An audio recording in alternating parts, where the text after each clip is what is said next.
uh, critical discourse analysis atau riset discourse analysis. Ini unit analisisnya ini nih diantaranya. Bisa kesemuanya, bisa salah satunya.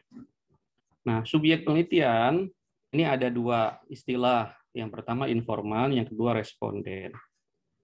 Informan itu untuk merujuk bahwa riset itu adalah riset dengan pendekatan kualitatif. Sementara responden adalah riset untuk merujuk dengan pendekatan kuantitatif.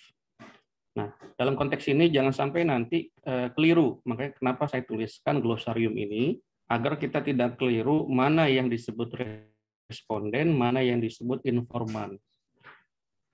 Terminologinya berbeda, maknanya berbeda. Dan kemudian dia juga berkonsekuensi logis pada pendekatannya juga pasti berbeda. Nanti kembali lagi paradigmanya berbeda. Jadi penamaan itu merujuk pada konsistensi bangunan besarnya, body of knowledge-nya.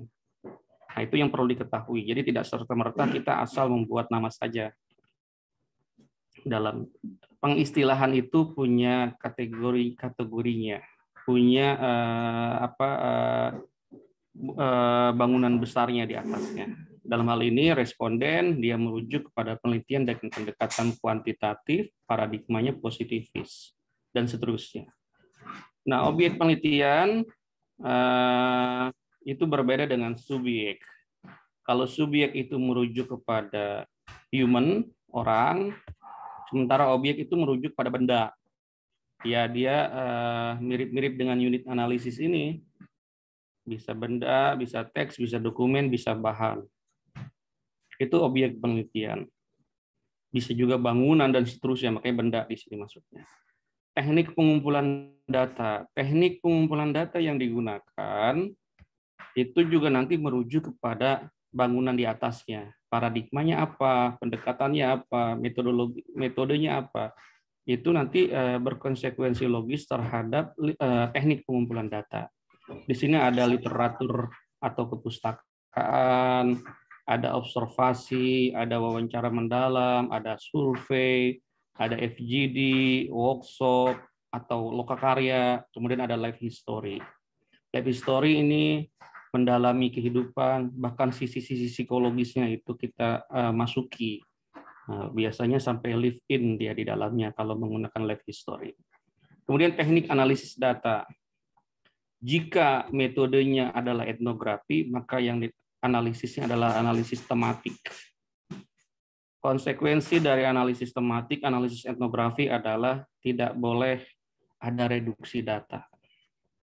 Jadi etnografi itu menceritakan keseluruhan dari proses-proses yang kita lakukan di lapangan. Tick description-nya harus sangat nampak, harus sangat jelas.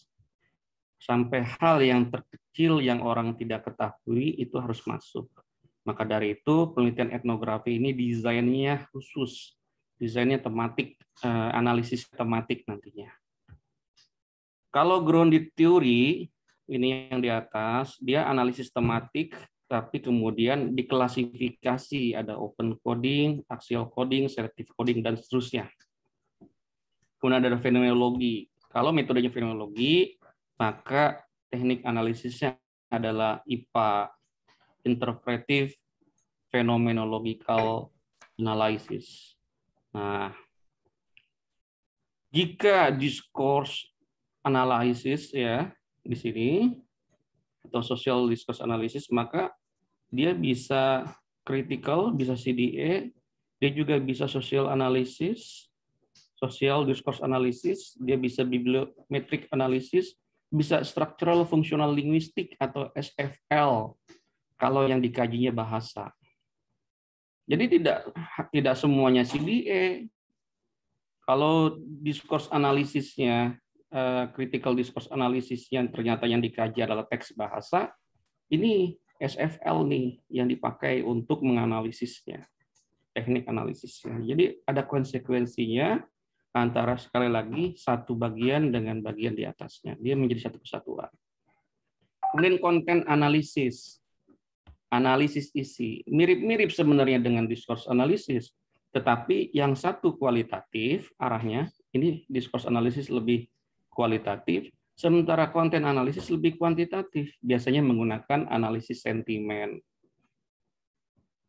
Konten analisis biasanya menggunakan analisis sentimen dari Twitter atau dari media sosial lainnya atau dari media-media cetak yang kemudian diolah.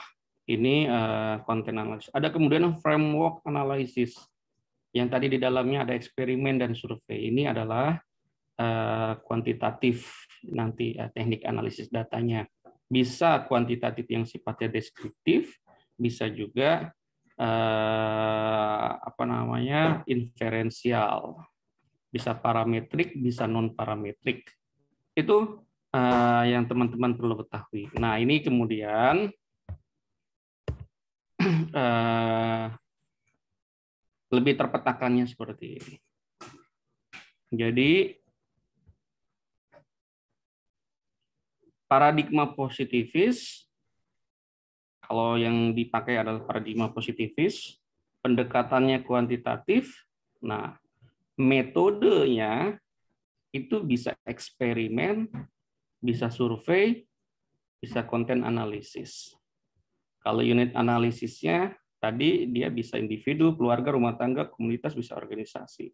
Sifat datanya deduktif, subjek penelitiannya disebut dengan responden, teknik pengumpulan datanya dapat dengan angket atau kuesioner, kemudian bisa juga dibantu dengan observasi.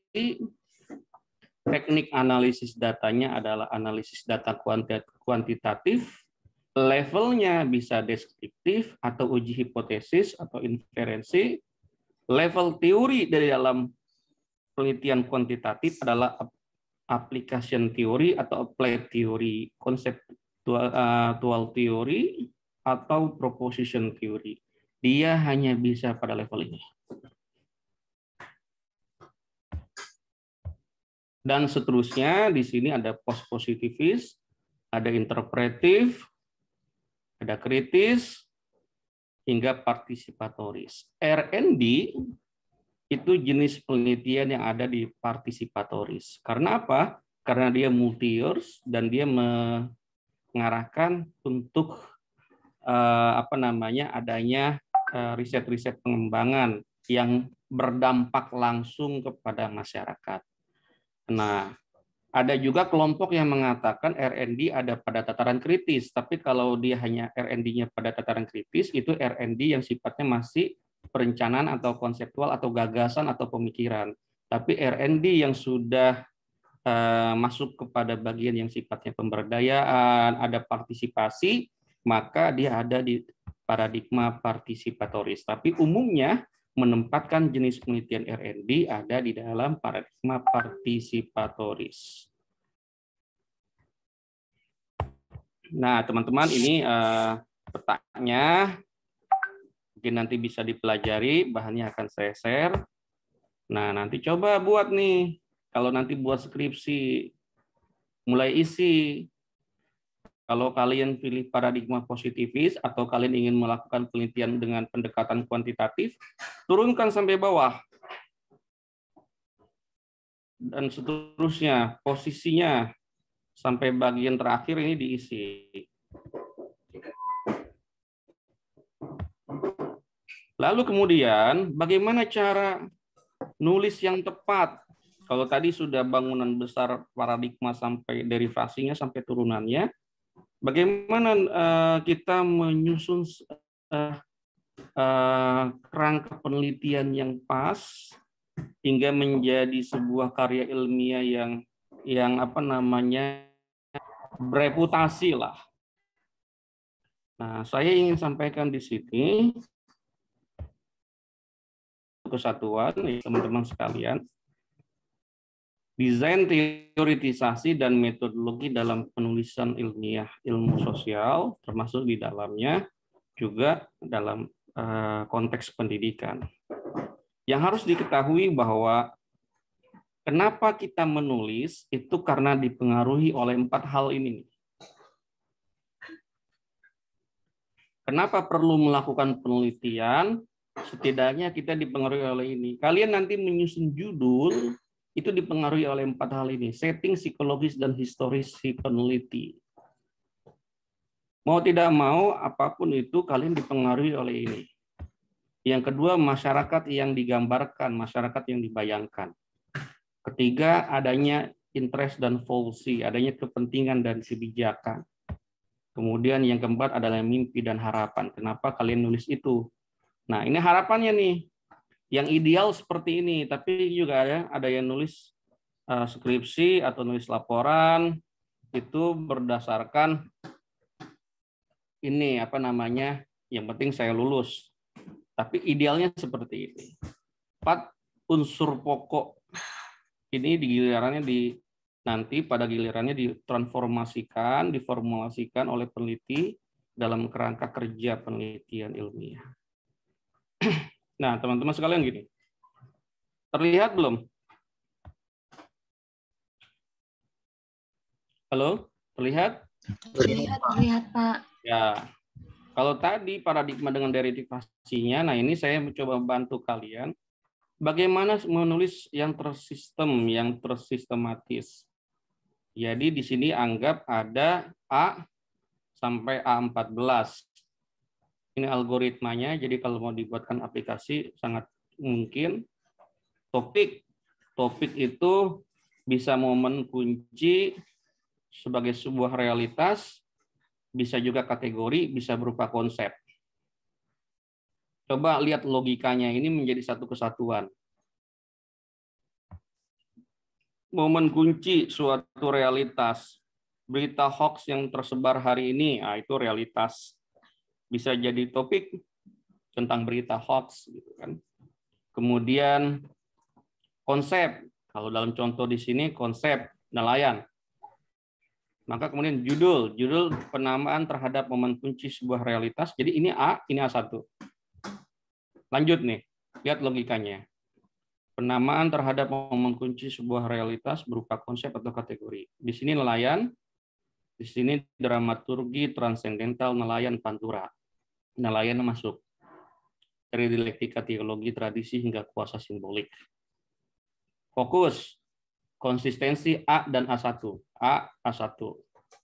Mengkaji masyarakat nelayan Pantura secara sosiografis, teologi tradisi masuk. Nah, dan seterusnya. Kuasa simbolik, Pierre Bourdieu, kemudian juga Irving Goffman ya, untuk bicara teologi tradisinya.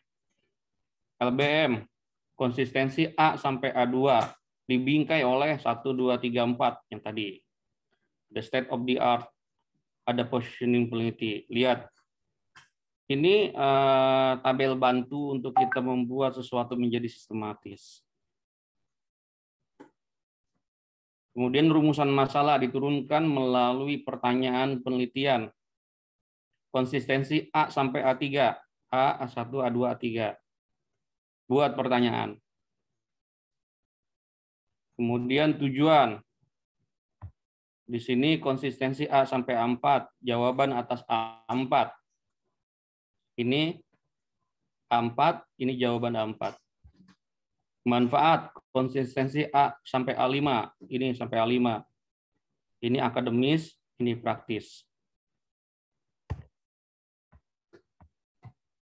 Kemudian konsistensi A sampai A6. Nah, ini teori.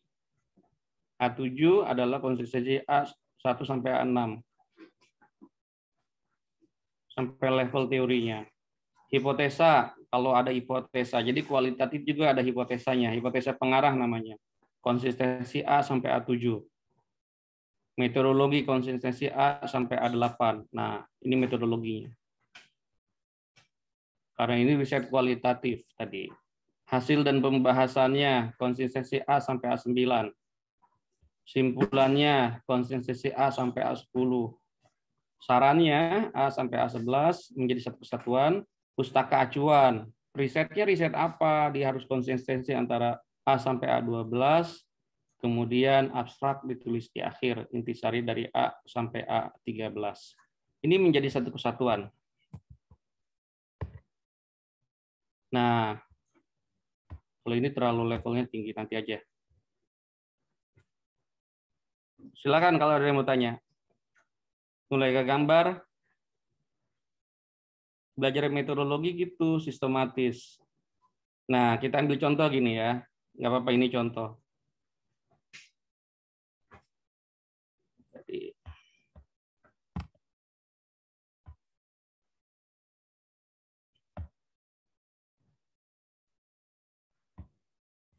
nah, terlihat teman-teman sekalian?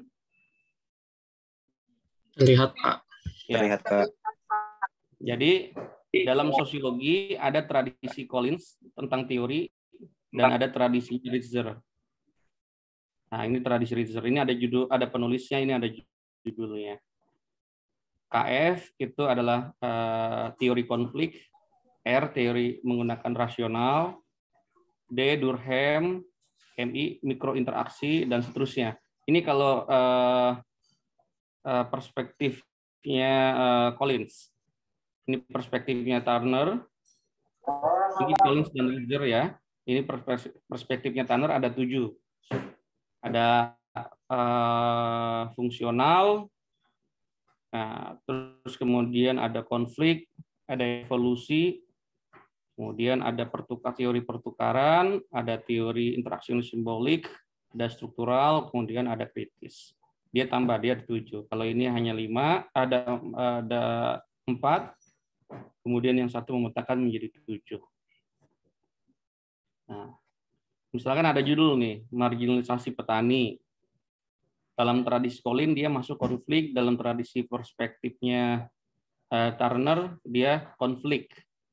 Nah, ternyata misalkan pas nih dalam konteks teori, judulnya juga mengarah ke arah riset kritis. Tapi kita bisa cek nanti metodologinya apakah sudah kritis bukan. Nah, nanti dicek di sini. Ini metodologi.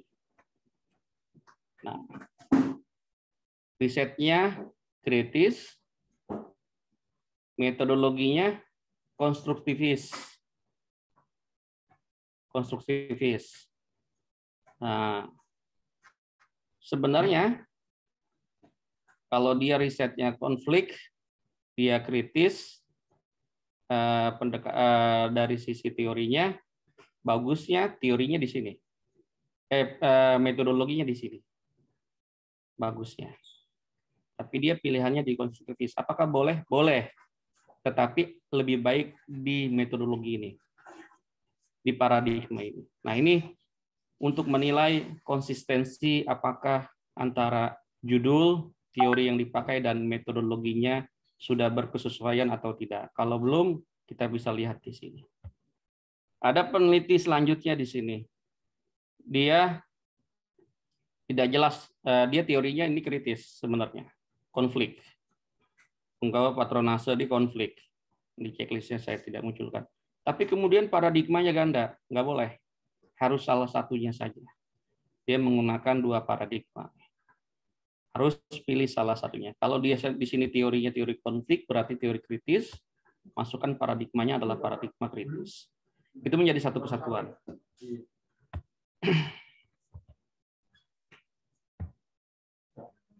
Oke? Mulai tergambar? Bisa bikin proposal metodologi penelitian kuanti? Kuanti lagi. Aduh, saya ngajar kuantitatif soalnya ya. 2 semester. Pendidikan, metodologi penelitian pendidikan. Saya sudah uji cobakan dengan bimbingan-bimbingan saya terutama, dikasihkan matriks tersebut, kemudian bagian tersebut, ternyata cepat sekali selesainya, alhamdulillah, dan kemudian juga bisa lulus dengan nilai yang maksimal. Sekali lagi berangkat dari kemauan untuk belajar dan menyelesaikan. Silakan kalau ada yang mau didiskusikan.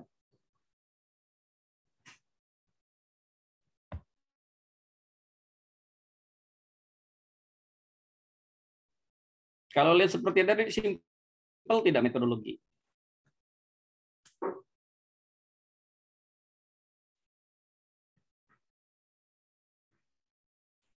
Halo. Kok diem semuanya, bengong? Simple ya? Ya simple lah kalau sudah apa namanya, saya kan lebih dulu baca dari kalian. Jadi simple kelihatannya. Tapi coba dipraktikkan sebenarnya satu kesatuan. Satu kesatuan. Mana Wardah? PJ. Saya Pak Ayu. ada. Nah, Wardah, Ayu semua nih. Ada Gita nih, semua. Amer. Silakan, ada Diko, Andiko. Silakan kalau ada yang mau didiskusikan, ditanyakan.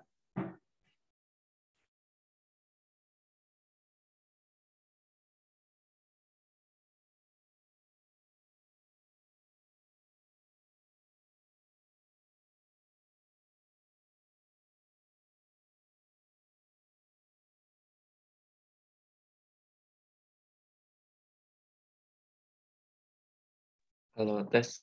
Masuk Bapak suaranya. Silakan Zul. Ya, Iya, Zul. saya mau nanya ini sih Pak. Tadi kalau misalkan ditanya apakah bingung, jujur saya masih bingung sih Pak. Apalagi terkait dengan kode-kode yang tadi itu, kode-kode huruf-huruf yang tadi itu terlalu banyak sih kalau menurut saya. Pertanyaan saya, apakah kode itu emang udah baku gitu Pak? Bisa nggak sih kita coba bukan bikin ya, kayak punya kode sendiri yang emang dari kita sendiri buat mempermudah gitu. Gitu aja sih Pak. Yang menulis ya? Iya. Ya itu kan menjadi satu kesatuan gini. Saya tayangin lagi ya.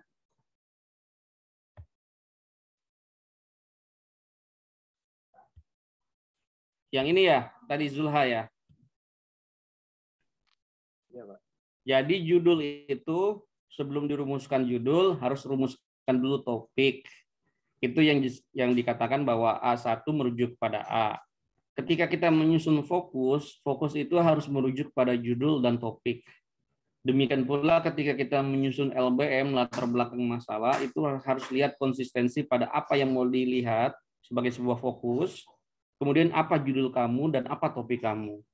Ini menjadi satu kesatuan. Kalau menurut saya A14 ini sedikit. Sampai terakhir adalah pustaka acuan atau daftar pustaka. Seringkali saya ingin katakan ini apa adanya. Kalau itu dikuliti, pasti dikritisi dengan detail. Banyak daftar pustaka yang hanya ngambil permukaannya saja. Misal ambil contoh, kalau ditanya, kamu nulis metodologi siapa yang diacu bukunya?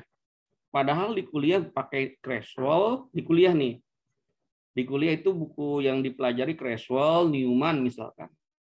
Tapi ketika nulis metodologi, rata-rata mahasiswa lepas kemana-mana.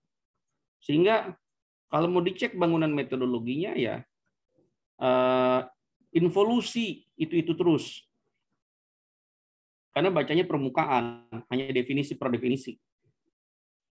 Padahal setiap tokoh tadi menjelaskan detail dari bagian metodologinya. Jadi konsistensi pustaka acuan itu penting. Risetnya nelayan misalkan ternyata kajian tentang nelayan sedikit.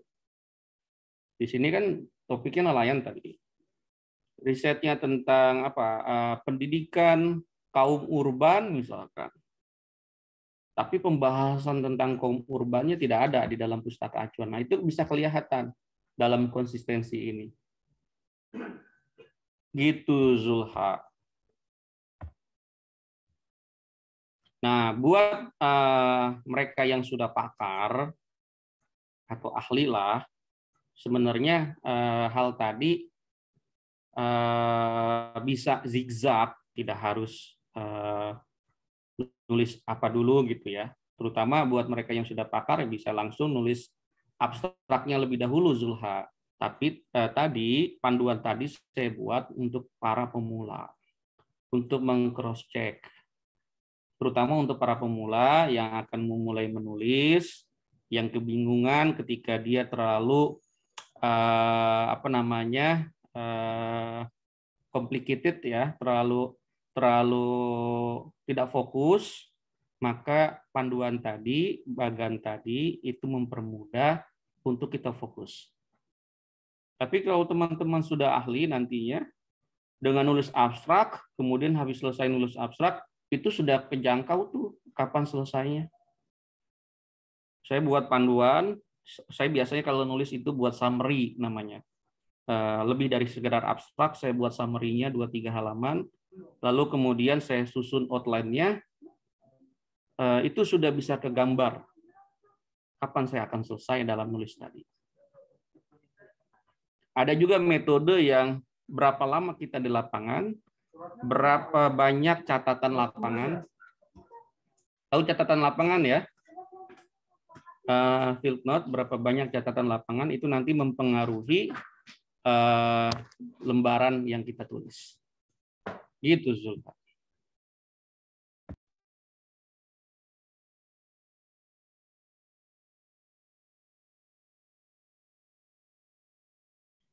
Silakan, ada lagi yang ingin bertanya atau berdiskusi di sini?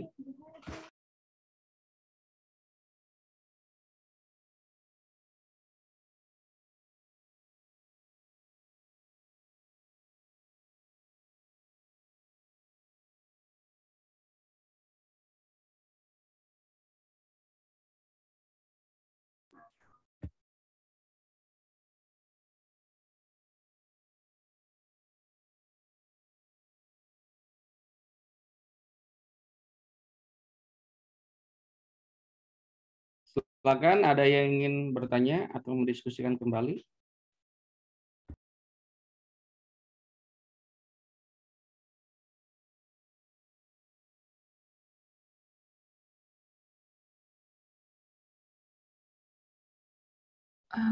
Pak, saya mau masuk ya, Pak. Silakan. Iya, sebenarnya dari ini saya nggak tahu ya Pak, apa karena liburnya kurang lama. Jujur ya Pak, kalau saya pribadi tuh gimana ya Pak, masuknya tuh setengah-setengah gitu. Saya di antara penasaran, tapi saya juga sebenarnya bingung saya mau nanya apa karena belum sampai kena banget gitu loh Pak.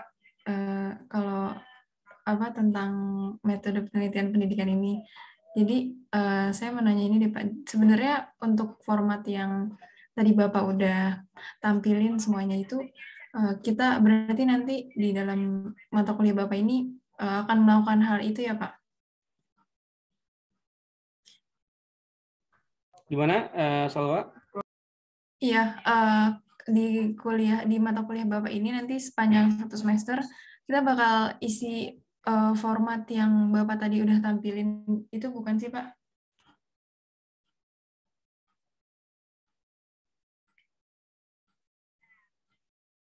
Gimana Pak?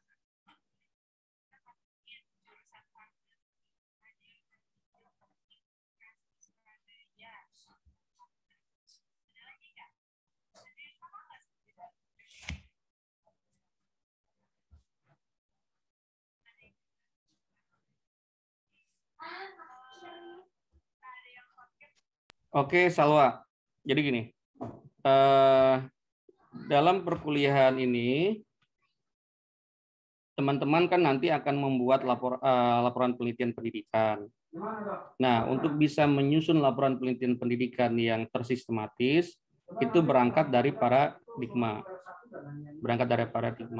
Makanya nanti kolom ini nanti diisi nih. Sebelum menyusun secara tuntas. Kolom ini sebenarnya nanti memandu kita untuk menyusun proposal hingga kemudian menyelesaikan sebuah laporan penelitian. Termasuk juga panduan yang tadi saya katakan yang Zulha tadi bertanya. Jadi kita balik lagi misalkan ke sini. Kalau tadi yang saya baru jelaskan adalah paradigma positivis, maka paradigma positivis ini tinggal lihat. Kalau pilihannya nanti paradigma positivis, dia kuanti-kuali. Kuantinya 75%, kualinya mendukung. Jadi kalau ada logika, Pak, penelitian saya positivis, 50-50. Tidak ada istilah 50-50. Dalam positivis, kuantitatif 75%.